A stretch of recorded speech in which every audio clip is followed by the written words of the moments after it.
It's important, let me take a quick side step and say cancer. Cancer is a genetic disease. Most cancers are caused by changes in our DNA that lead to cells that grow out of control and don't follow normal stop mechanisms. But most cancers are not inherited, they're acquired.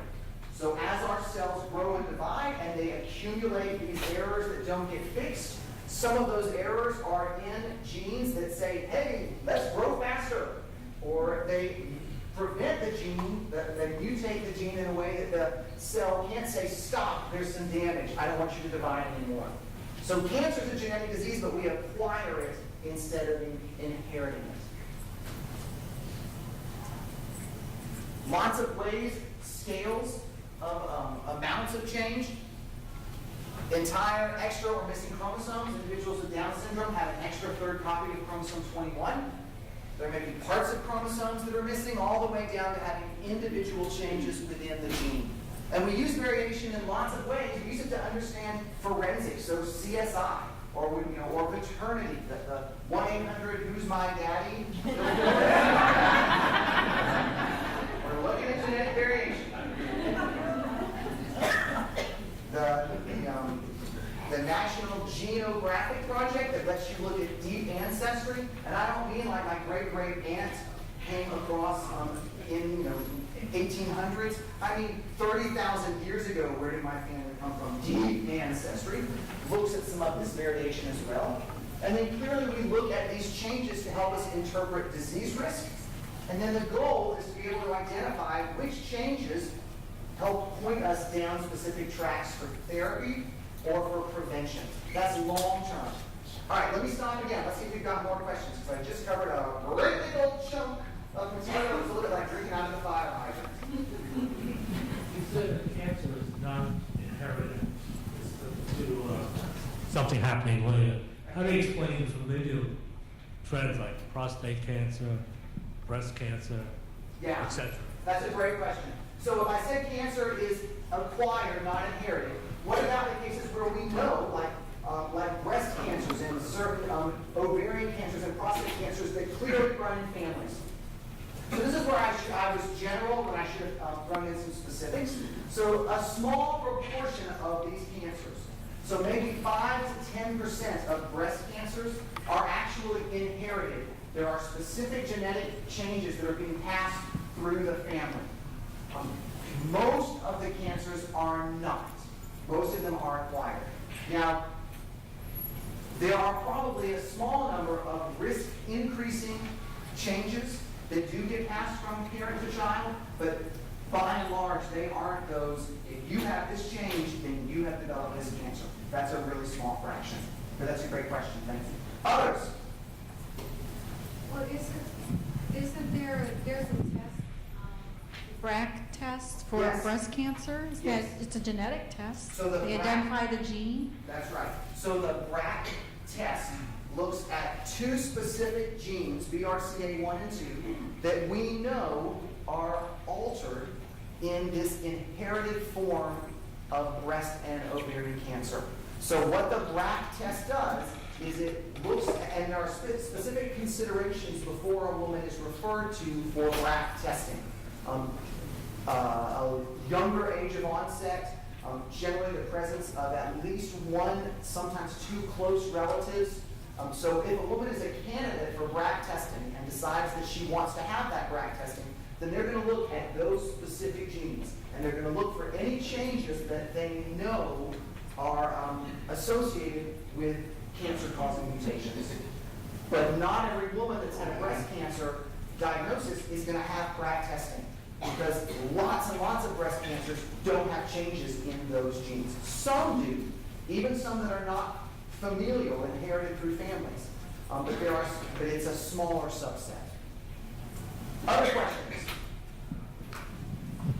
So, my family has familial ALS, and one of the questions that I asked in the familial ALS session was, if you know the strain or the mutation AV4, if others have that same from the SOD1, does that mean that we're related? That's a good question. We'll just leave that here.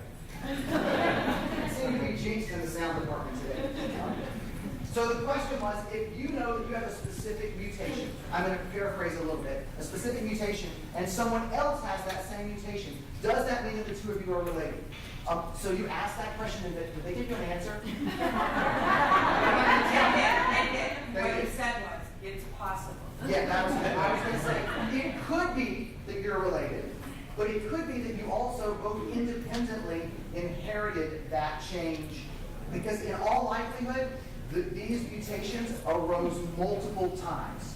Now, one way that we would tell if you're related is we would look at all the genetic information around that mutation, and if we found specific other changes that were common between the two, that increases the likelihood that you're related. But this could be related, again, like 3,000 years ago related, or not. So, did I appropriately answer that without... Yeah, I think it's still impossible. It's possible. Other questions? Yes, ma'am. So you said that inheriting, like, breast, maybe you don't inherit breast cancer, but you inherit the mutation, do you inherit the cells changing or multiplying in the wrong way? I guess I'm not clear. So let me try. Can I hold your question for just a few more slides? Sure. And when I get to the picture of the balance beam and lots of weights, if I don't come back to you, then you need to like have somebody throw something at me, and then we'll reference that. Okay, let me just get a sense. Are we okay? Is this pitched too high, too low? Is this in the right place for you guys? All right, because I don't want this to be a waste of your time. Are we all right? Okay. All right. Okay, this is important. And I'm going to start connecting some ALS dots in here as well. So for those of you who are wondering, when is he going to talk about ALS? It's going to be this. Some of you were too polite not to say when I said, all right, in the right place, talk about ALS! I want you to understand something called the central dogma. This is really important and will help inform many other conversations you will hear about the impact of changes in DNA. So the central dogma says that the DNA recipe gets to the protein, or the information in the recipe is turned into protein through an intermediate molecule called RNA. So the information, the code in the DNA, goes through an intermediate called RNA, and then that is what determines the amino acid organization for our protein. So let's walk through that. So here's the nucleus of our cell. Everything out here is our cytoplasm. And I'm only showing you one piece of DNA, one chromosome. Recognize there to be 46 number in reality. And I've stretched out the DNA. And here's a bit of information for a gene. So here's a set of instructions that are going to tell my cell how to make a certain protein. Now let's come back to our recipe analogy. And let's say that we are working at a 5-star restaurant. And we have a chef that jealously guards all of his recipes and only releases a few a day and then destroys them at the end of the day so that the kitchen staff can't make copies and open their own restaurant using his recipes. I know there's immediately lots of holes in that. People have cell phone cameras, but just pretend. So every morning, the chef makes copies of the specific recipes we're going to use that day and sends them out of his office where the cookbook stays locked up in a vault and sends them out into the kitchen. And the kitchen staff use those recipes to make their products that then go to the diners. Everybody with me on that? Okay. So our DNA is the set of recipes in the vault. The DNA stays in the nucleus. Protein gets made out here in the cytoplasm.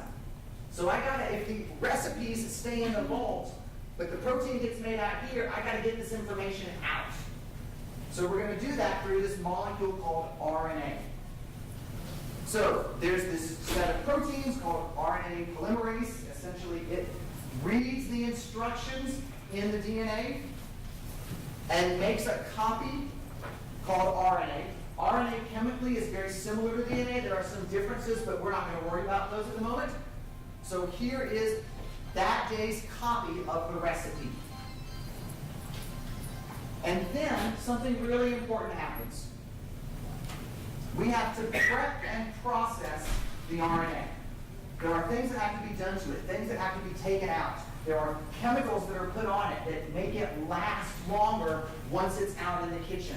So there's a whole host of things that take place in this prep and processing stage. And then the finished, ready to go RNA molecule heads out into the cytoplasm. And in the cytoplasm, it meets another collection of proteins that actually read the information in the RNA and pull together the amino acids to make our protein. So, central dogma says the genetic information in the DNA, we make an RNA copy. That RNA copy is processed and brought out into the cytoplasm, outside the nucleus. It meets other machinery that reads the instructions, and these are the instructions that were created from the DNA, and then uses the instructions to figure out how the amino acids get put together to make protein. Everybody with me? We got that? Okay, so this is the recipes in the vault, today's copy that the chef tears up at the end of the day, and the final product that makes its way to the diners. Okay? Now, let's talk about how changes in the DNA impact this process. Because this is, at the end of the day, what we're trying to figure out. If I change the gene, how does that ultimately impact the protein, and then what are the potential clinical consequences of that? So I'm going to walk you through a whole host of options, more than you can shake a stick at. And then some. All right, silencing. Let's assume that our change in our DNA actually occurs in the gene so that the RNA making machinery never binds. Because the gene has to have a piece of the gene of the instructions to say, hello, I'm here, come and bind, make my copy. And if I've somehow changed that and it goes, it's never going to have RNA made. And so I'm going to get no RNA and I'm going to get no protein. So that change has completely silenced the activity of the gene. Let's look at the other end of the spectrum. It could be that this change, and an X would indicate a change in the DNA, that this change makes it go, hello, I'm here, come on, come on, come on, come on. And now what happens is we make lots and lots and lots of RNA copies. And so all those RNA copies make it out into the cell, and all of those RNA copies, the information in them gets used to make protein. So I've essentially turned the volume way up. We are shaking the walls.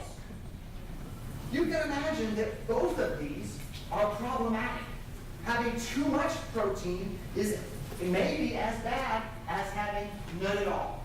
And then there are a whole host of changes in between that influence. I have a little bit more than typical, I have a lot more than typical, I have a little less than typical. And there's a whole range of changes in here. The protein is completely normal. It's completely functional. It's just the amount that I'm able to make from it. Now, there are other changes in the gene that don't interrupt how the RNA gets made, but they interrupt this RNA prep and processing. This making it stable, helping prepare it, prepping it for its debut. You can imagine if I don't properly process my RNA, then when it makes it out into the cytoplasm, it may not last very long. It may get chewed up.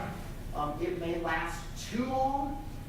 It may not have all the right, it may not be appropriately prepped. We may have a wardrobe malfunction. And I got stuff that I wasn't supposed to have that now is on view for everybody. So there are issues with that. Now, we can have prep and processing errors in a couple different ways. I can have a prep and processing error in this specific gene that means that this specific RNA doesn't get appropriately prepared, and that only impacts this specific bit of information. However, there are a whole host of proteins that play a role in the prep and processing. You can think of it as the hair and makeup team for a movie star. There are lots of them. And this hair and makeup team actually works with all the movie stars on the movie script. So if something happens to one member of that hair and makeup team, it impacts every single movie star that is awaiting that prep. Everybody with me on that page? Here's where this links to ALS. At last, somebody said. If we have mutations in this hair and makeup team, in this prep and processing team, then they impact a whole host of other genes. And we have, in the last couple of years, accumulated evidence that many of the genes that are associated with ALS, many of the newer ones, the TAR DNA binding protein, you probably also know this as TAR43, the FUS, and this newest one, the C9ORF72, these all seem to play some role in this prep and processing stage. And when you have changes in any one of the hair and makeup crew, you're going to impact lots of different players. For example, we know that mutations, many mutations in this TAR binding protein, the TAR43, the mutations actually mean that the final product, instead of being in the nucleus where it can do hair and makeup, is outside the nucleus. So it can't do what it needs to do inside. And that impacts lots of things that would be in line for this RNA prep and processing. So we're beginning to get a sense that one, and there are lots of places where this becomes important for ALS, but one key player is in this RNA prep and processing. And it isn't so much that it's RNA prep and processing of a single gene, but it's the hair and makeup team that affects lots of genes. Everybody with me on that? Questions? Yes, and then yes. So I understand for SOD1 the proteins aggregate together. Is it because it's creating too many proteins, or what kind of variation is that? That's the next slide. Oh. So SOD1, the check is in the mail. So SOD1 is the next one we'll get to. If I don't answer that, then flag me. Up here, and then we'll go to the back. Mine's far more basic. Just so if it interrupts the RNA processing, then I'm assuming that means that there's protein that's not being created. It could be that protein's not being created. It could be the RNA isn't very stable, and so it lasts much, much shorter than it should. There's this whole process that I've totally bypassed called splicing that essentially says when I make my RNA copy, there are pieces of the message that I don't want, and I have to cut them out and stitch my fragments together. And that splicing takes place here. And if I don't cut out and stitch together appropriately, then I end up with extra or missing information. That also potentially is a role in this as well. So it isn't simply that I don't make any. It could be that I don't make any. It could be that I don't make enough. It could be that what I make doesn't have all the right information or has too much information in it. There was a question back here. Yes, ma'am.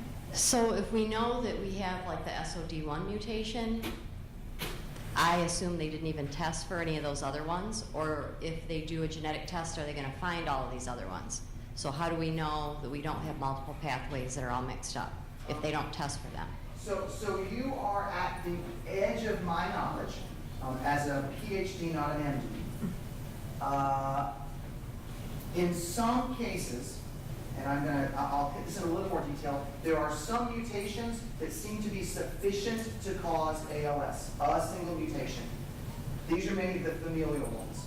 In the sporadic ones, it seems to be that there are going to be multiple mutations required in aggregate. So I'm going to have to plead ignorant. If you were tested early and found to be an SOD1 mutation carrier, before they even knew that these existed, you probably didn't get tested for it. Does that mean you should go back and be tested for these? I think that's an issue you need to talk to your doctor about. We are beginning to see that in some cases there are multiple mutations together that lead to the full set of symptoms, and in other cases, a single mutation may be sufficient. Yeah, we've had 2 family members in the past year that have had it, and so they never said anything about even testing for these other, so that, I guess that's what I wondered, if there's research teams working on this, would they want to at the same time look for all of these defects, or is it more costly to look for them individually? Historically, it has been much more costly to look at them individually. The world of genetic sequencing is becoming so much cheaper and so much faster that we may, in the next few years, get to the place where we're just going to look at all the genetic information instead of targeting an individual site or 4 or 5 sites. I think that's where we're ultimately going, but we aren't there at this point. Okay. So let's talk about substitutions. So this is a change in the DNA, in the gene, that is carried over into the RNA, and watch right up here, boom, it changes the specific amino acid. So I now have a proline instead of a valine. Is that important? Well, it could be if that region is in a biologically important part of the protein. If it's, proteins are all folded in and assume all these unique shapes, if it's way down inside, it's probably not going to be important unless it is where something needs to bind, or if it's on the outside, and then it might be important.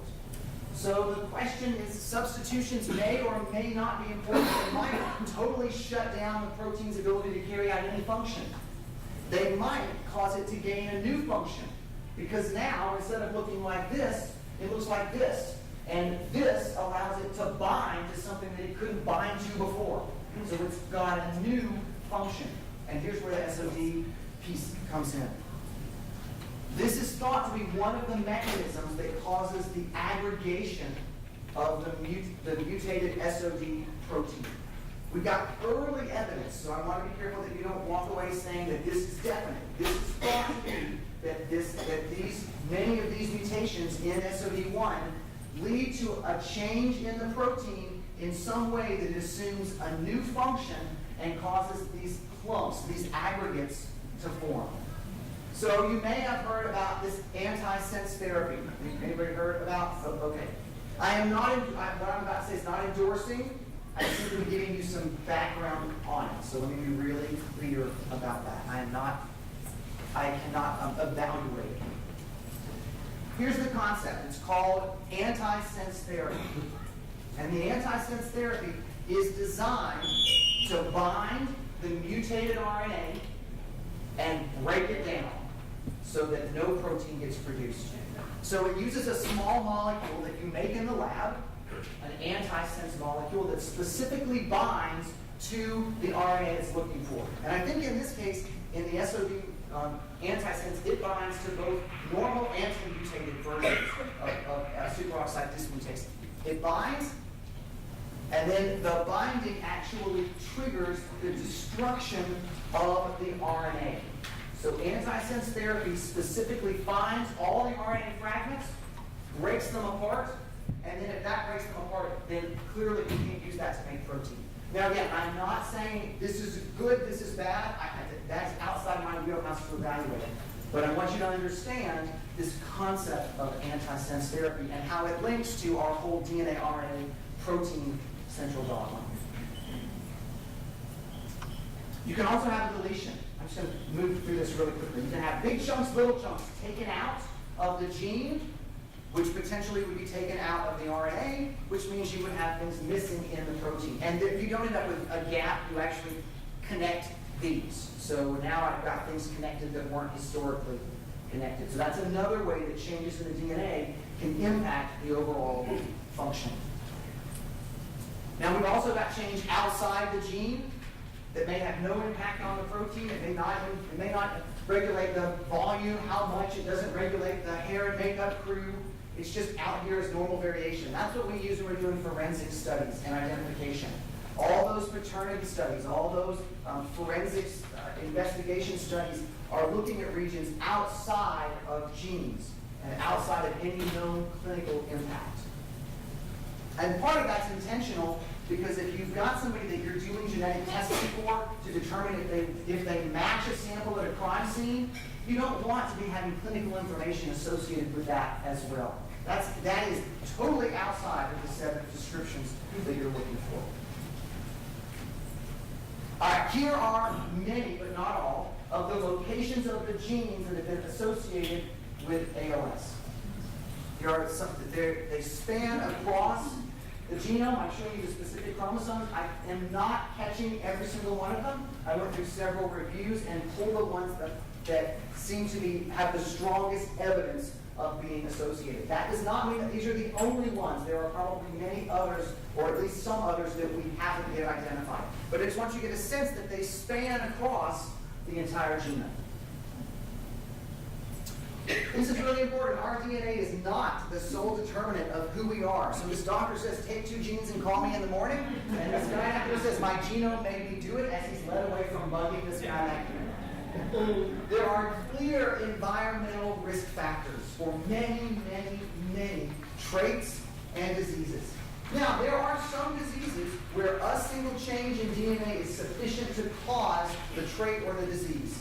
There are some familial cases of ALS where it seems that that is part of the issue. But in many cases, it's multiple genes and multiple environments interacting together. So I want to make sure that you hear that it is not simply DNA, it is not simply environment. There may be some of those instances, but a lot of what's in the middle is this combination of genetic and environmental risks. All right, I'm just going to swing through this instead of having us watch this video. This says that there are changes in the environment with my recipe. If I use, hang on just a second, if I use poor baking soda and I open the oven door a lot, my cake's going to fall flat. In the same way, let's talk about type 2 diabetes. There are clear genetic risks, but there also are environmental risks that relate to diet and the amount of exercise. And it's the hand in hand of those that leads to many diseases. Yes, ma'am? I apologize if you've asked this already. I didn't get it today. That's okay. When you look at this, how can you tell what those things are that might cause something like ALS versus the damage ALS might have already done that you see? Oh, that's a great question. So how do you look at the cause versus the effect? And how do you know the difference? Yeah.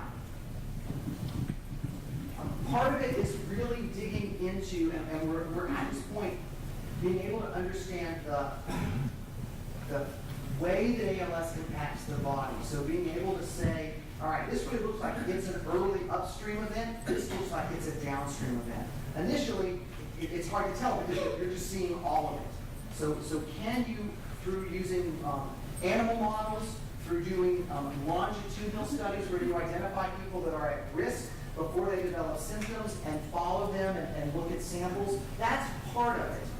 Another part is that generally,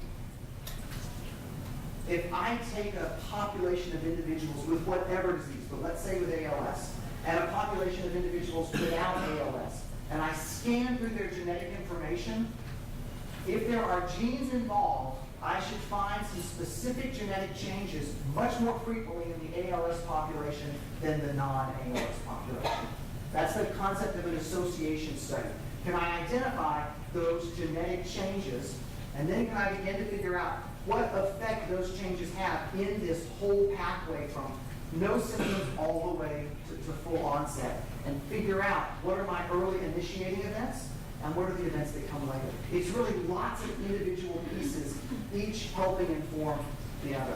It used to be in the field of research that everybody did their own thing and nobody shared because they were afraid, frankly.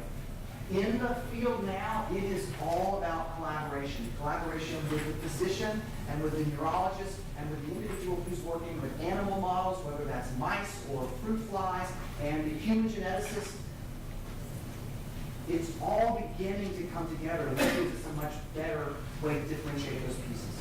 So you don't need to apologize for asking that question, because I didn't remember that at all. But I think that's really good. How do you know if it's chicken and egg in some ways? Yes, ma'am. To go back to changes in the DNA, you have the silent, the normal variation, and the harmful. Yes. What about something that's really good? Oh! So what about changes that are really good? Well, what do you call And do you really look into that? Do you really Yeah. try and find out what that is? So there are changes that are beneficial, that actually are protective. And so you do find those. They're a lot harder to get at though, because essentially you're looking for a population that's at high risk of developing something, and you're looking for the person that doesn't get it. So that's a little harder to get at. But in our whole concept of genetic change, and some change is silent, and some change is part of variation, and some change is harmful, there are certainly some changes that are beneficial as well. So here's an example. There's a mutation. Ooh, I should use that mutation because it's not harmful. There's a change in a specific gene called CCR5 that protects individuals who are continually exposed to the HIV virus from ever developing HIV, from ever acquiring the infection. Because the genetic change prevents the virus from attaching to the cell. So by knowing that beneficial change, there are all kinds of drug companies that are now trying to figure out if this is a way to develop a vaccine. That's a really beneficial change. We happened on it really almost randomly. And you don't have a word for it. Protective, maybe, but I don't think there is. And this is where it comes back to my comment where I said, are the biologists in the room? You are biologists, because the concept of mutation in biology isn't positive or negative. Mutation can have beneficial or it can have harmful. When I move it into a medical setting, then I ascribe a harmful change, but I recognize that there are positive ones as well. Well, I am running short. I have so much to tell you. Changes in the environment also impact. Okay. Do not run screaming out of this room. These are potential risks as I search through literature, environmental risks. These are not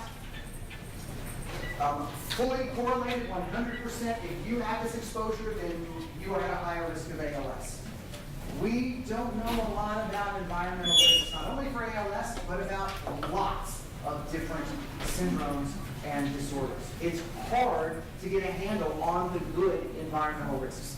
I'm going to show you this. It's on a piece of paper, so you can look at it a little bit later and dig through it. What is the impact of some of these? In some studies, we found that people with ALS, scientists, found that people with ALS had a higher frequency of exposure. But exposure does not guarantee causation. So be aware of that. And in many cases, some of these things have been found in multiple studies, but haven't been found in others. So we don't have a good handle on environmental risks. But I wanted to at least state it is an area of very active research. Because if you find an environmental risk that really is an environmental risk, you now have a foothold in the door to biology. Because if I know this is a risk and I can figure out how it increases risk, I now have a potential understanding of mechanism, and potentially I have a way to begin to think about how do I reduce that risk, either through reducing that exposure or through blunting the effect of that exposure. Question. Are there particular viral infections that have caused mutation? I'm going to have to plead ignorant on the particular viral infections. I know there are for type 1 diabetes. I don't have any sense if it's the same or totally different ones for ALS. I just didn't go that detailed, so I apologize. Okay, we talked a little bit about familial. It's seen in families, it's seen in multiple generations. Sometimes it's seen in these characteristic family patterns that takes you back to high school biology, autosomal recessive, dominant, all those pieces.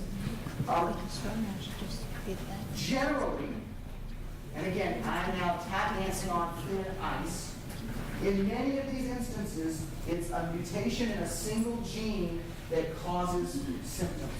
So the thinking for many forms of familial ALS is one gene, one chain. That doesn't mean that there isn't an impact of other genes or an impact of environment. Let me just touch a second. I think I'll make that point in a couple of slides. Versus sporadic, which doesn't seem to have a family history. Now, it could be that it really is the same mutations, but we just have people in the family that are protected for whatever reason. This is called reduced penetrance, roughly, or that they may have died from other causes before the onset of symptoms. Or it could be that many of these sporadic cases are a combination of multiple genetic factors and susceptible environmental risks. And let me give you this.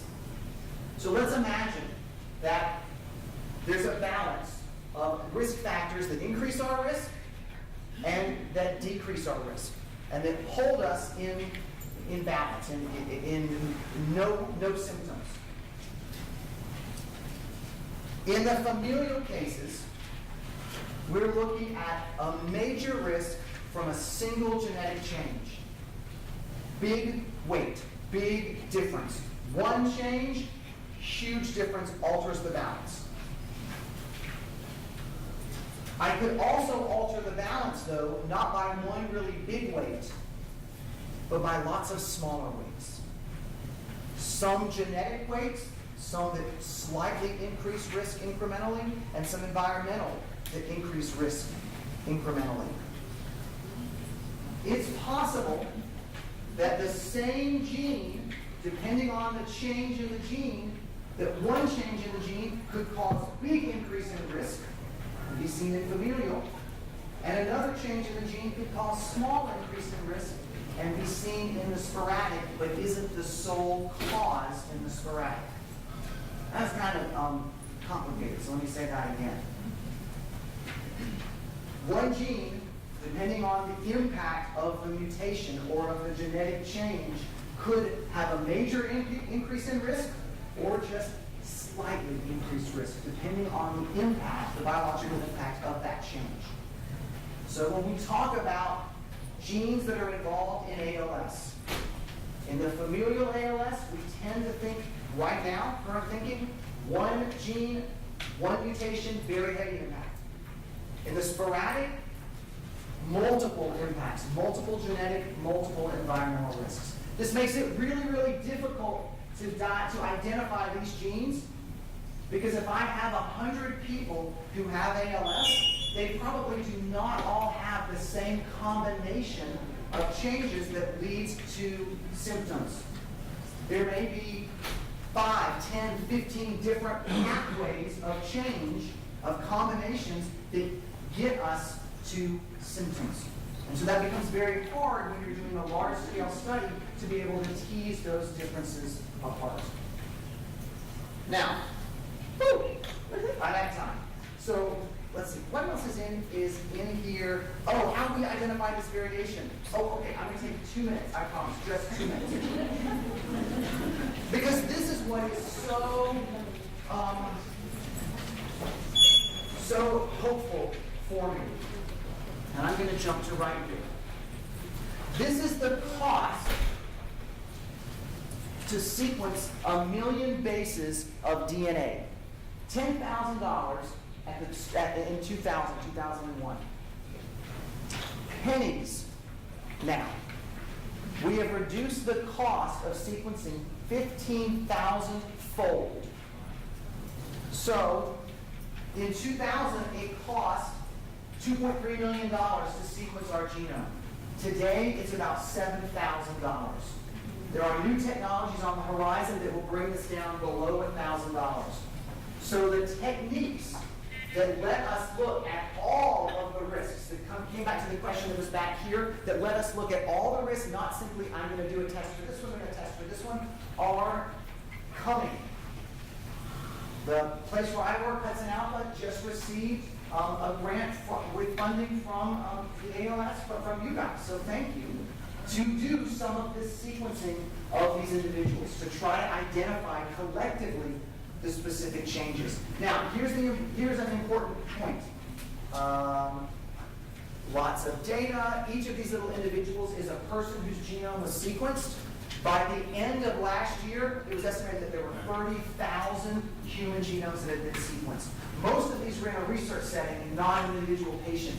Because here's the challenge. We may have $1,000 genome sequencing, but it is so difficult to try to annotate it. In other words, If I sequence my genome, we're going to find somewhere on the order of 1 million variations. Do you want to try? I mean, how do we figure out which one are the key ones? This is not looking for a needle in a haystack. This is looking for a slightly unique needle in a stack of needles. So that's the challenge. I'm convinced that the technology will allow us to sort through and dig through that data. So it's coming. I think it is going to be here very, very quickly. We're beginning to see this take first steps into clinical settings. So this field of genomics, of looking at all of this information instead of one gene at a time, is set to really, I don't want to throw giant, $20 words around. It's set to have a huge impact in our understanding of the entire scale, not just a little piece here and a little piece there. It is an encouraging time, but there is a lot of work to figure that out. So I don't want you to walk out of here thinking the answers are all going to show up tomorrow and you're going to read about it on the front page of USA Today. I will take your question afterwards because I need to let us go. Thank you guys. You guys did a great job.